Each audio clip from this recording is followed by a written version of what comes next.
திண்டுக்கல் அப்படின்னு சொல்லி இந்த மாவட்டத்தில் இருக்கக்கூடிய அந்த இடத்துக்கு அந்த பேர் திண்டுக்கல்னு பேர் வந்தது. அதே மாதிரி எடுத்துக்கிட்டீங்க அப்படின்னா நம்ம நத்தம் பகுதிக்கு கூட இரசை அப்படின்னு சொல்லிதான் பேர். நத்தம்னு பேர் முதல்ல கிடையாது.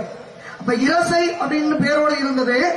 பிற்காலத்துல அந்த பகுதியை லிங்கம நாயக்கர் அப்படின்னு சொல்லி ஒரு மன்னர் ஆண்டார். அவர் ஆண்ட காலத்துல இந்த பகுதியை பூரா நல்ல விவசாய நிலமாக்குறார். அப்படி விவசாய நிலமாக்கி அவர் ஒரு அரண்மனை அமைத்து அவர் வாழும் போது இன்னைக்கு இருக்கக்கூடிய அந்த நத்தம் பகுதியில் இருந்துதான் அவருடைய அரண்மனைக்கு பால் எல்லாம் கொண்டு வருவாங்க. அப்ப குறிப்பிட்ட ஒரு இடத்துல மட்டும் அந்த பால் கொண்டு வரும்போது அந்த பால் கொட்டி கொட்டி தடுமாறி கீழே விழுது. ஒரு நாள் இல்ல, 2 நாள் இல்ல, தினமும் இதே மாதிரி நடக்குது. லிங்கமநாயக்க மன்னருக்கு இந்த தகவல் போச்சு. ஏன் அப்படி குறிப்பிட்டு ஒரு இடத்துல மட்டும் இந்த பால் கொட்டுது அப்படின்னு சொல்லி மறுநாள் அவர் ஆளுகளோட பார்த்தாரு. பார்க்கும்போது அதே மாதிரியே கொட்டுச்சு. அப்ப கொட்டுல அந்த இடத்த தோண்டி எடுத்தாங்க. அப்படி தோண்டி எடுக்கும் போது அப்படி பலமா வெட்டும் போது உள்ள இருந்து ரத்தம் அப்படி பீரிட்டு பாய்ந்ததா. அப்படி ரத்தம் பீரிட்டு பாயும் போது பதட்டத்துல ரத்தம் அப்படின்னு சொல்றதுக்கு பதிலா நத்தம் அப்படின்னு சொன்னாங்களா.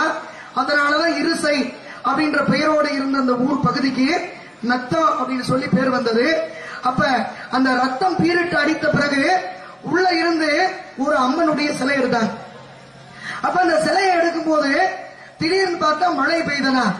எப்படி மழை பெய்தது? முத்து முத்தாக மழை பெய்தது. மழைக்கு மாறி அப்படின்னு பேர் இருக்கு இல்லையா. அப்ப முத்தாக மாறி பெய்ததால அந்த உள்ள இருந்து எடுக்கப்பட்ட அந்த அம்மனுக்கு முத்து மாரியம்மன், அதான் இன்னைக்கு நத்தம் முத்து மாரியம்மன் அப்படின்னு சொல்லி நம்ம வணங்கிக்கிட்டு இருக்கோம். மிகவும் ஒரு சக்தியான தெய்வம். அப்படிப்பட்ட நிறைய வரலாறுகளும் ஆன்மீகமும்